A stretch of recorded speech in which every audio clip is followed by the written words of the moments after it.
These principles are going to appear in most sales letters and online sales videos, right? So what we're going to be talking about tonight, most online sales videos are going to have elements that we're going to be talking about here tonight. Make sure they're in your sales letter. Before you put together a sales letter, before you put together a sales video, right? Go through this worksheet. Go through what we're about to talk about here tonight and make sure you've got it. Because again, leaving something out will mean then you're not fully taking advantage of the psychological triggers that work within human beings. And so if you work with those psychological triggers, in other words, you want to go with the flow that people are already moving in. In other words, if you bring the right person to the page, they probably already they're predisposed to want help in an area that you can give to them. Now, all you can almost do when you bring the right person to the page, the only thing you can probably do is unsell them. And that is not what you want to do. You want to go with the flow. You want to move in their direction. And that's really what copywriting does. It helps you to move in their direction. Move them in the direction they're already moving. They're already coming to your page. They already want to handle a problem. Your product is in the way. And the question is going to be whether or not you can remove the barrier, whether or not you can uncover the value for them so that they want what you have, so that they can solve the problem they have, so that they can accomplish the goal they want to accomplish. The first thing you've got to have is you've got to have a headline, right? It's got to get their attention. It's got to wake them out of their slumber. Everything has to do with you understanding your niche. So again, you don't have to have an over-the-top headline if that's not going to work in your niche. But you do have to have something that's going to get people's attention. And if you have to say something subtle, this is not the place for you to be subtle. This is the place for you to be direct about the benefit. How's your life going to be different? How's your life going to change? You have to be bold in the headline and get their attention. Some copywriters say this, that the headline has to grab somebody by the throat. That's what some copywriters say. And they probably are right about that. So in other words, even if they don't ever read the headline sort of working in the background, that headline is what they're going to process first. Almost indirectly, almost unconsciously, they're going to process your headline. So again, make sure it gets their attention, make sure it grabs them by the throat. It should force them to stop what they're doing and take note of the rest of what's being said. Now, again, I cannot prove what I'm about to say, but it is true. One of the reasons why headlines are always in red, can you guess why that is? Because stop signs are in red. Because there's something in us as human beings about the color red that makes us stop. Right? So it's not just that, a stop sign is red for the sake of being red. Red makes us stop in our tracks. Red makes us pay attention. Red makes us say, okay, you know what? I have to stop what I'm doing and pay attention. That's why a lot of headlines are going to be in red. Now, I'm not saying you have to put your headline in red. I'm saying that traditionally that's why they've always been in red. A headline also eliminates those that are not going to be interested. So in other words, attention internet marketers, attention authors, attention information product creators, attention PLR users, attention CPA marketers. Again, eliminate everybody else. Right? Try to, with your headline, eliminate everybody else. So in other words, you only want people reading beyond that headline who are going to be interested. Right? So try to keep people, in other words, try to get the people who are interested to pay more attention. And the people who would not even remotely be interested, get them to tune out. Right? You don't even want them reading the sales letter. This is the most important aspect of the entire process. Because if you don't get their attention, nothing else is going to happen. But you have to get their attention, and the headline is going to do that. The first line of your sales video. Now, if you go online and you try to find it, I don't know if it's available, but you can try to find it if you can. It was a product by Authority or ROI. It was done by Ryan Deiss. And his opening line in his sales video was, "Blogging is dumb." Right? Now you might think, well, that's an insult. That doesn't wash with me. But what it did was it got people to pay attention. And basically what he was selling people was a new way to do blogging. And he had social proof. He had all the other stuff. But his opening line got people's attention, which was, "Blogging is dumb." Right? So again, does that mean that you have to go negative? Right? When you do that, that's not what I'm saying. What I am saying, though, is you're trying to get people's attention, trying to get them to stop what you're doing to pay attention to what you're doing.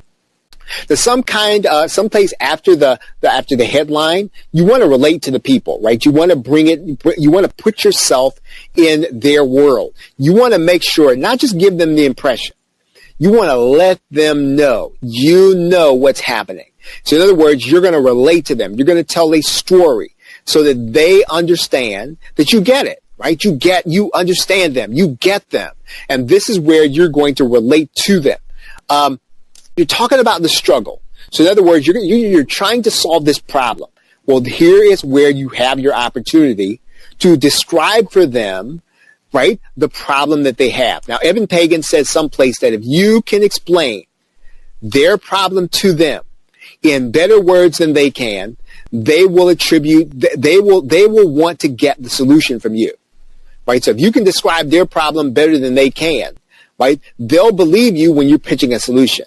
So you're trying to, in this section, you're trying to say, hey, here's what's happening. I know what's happening. And you start to describe it. Now, again, you don't have to go on and on and on and on and on in this portion, right? You want to keep it to a minimum, but you're trying to tell a story. You're trying to give them a narrative. You're trying to let them know, hey, I understand the problem you're trying to solve. I understand the struggle you're in. There should be some indication, visual, verbal, or an image that kind of shows what the struggle could be like if nothing could be done about it. So again, if you're going to put an image in there, make sure that image kind of communicates the struggle. Make sure it communicates the vice that they're in. Make sure that you put something in there that says to them that, hey, this person understands that that this is a dilemma for me right now. Should be the worst case scenario of this situation. So in other words, you want to get from the struggle to the worst case scenario. The common, I guess probably the most repeated way of being able to do this is problem, agitate, solve. So in other words, you got to agitate the problem. You can't just say that, hey, I know you've got back pain.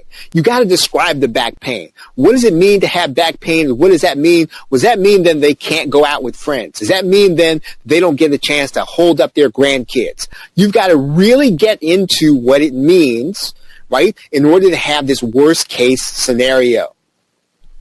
And when you start to get to this, right, when you start to really do this, you are then going to start to present a solution. What is the solution? And the product is the product that you are marketing.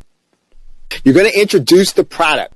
You should be something showing them, right, what their life is going to be like once they have your product.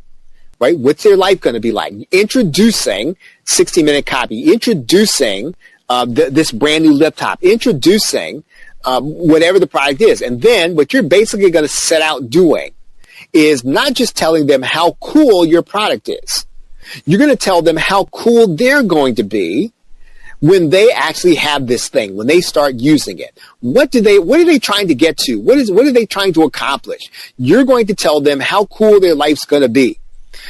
You need to make the distinction right at this point between features and benefits. Now, features are in your product. They are the cool things about your product, right? So if you're talking about a car, it's 25 horsepower.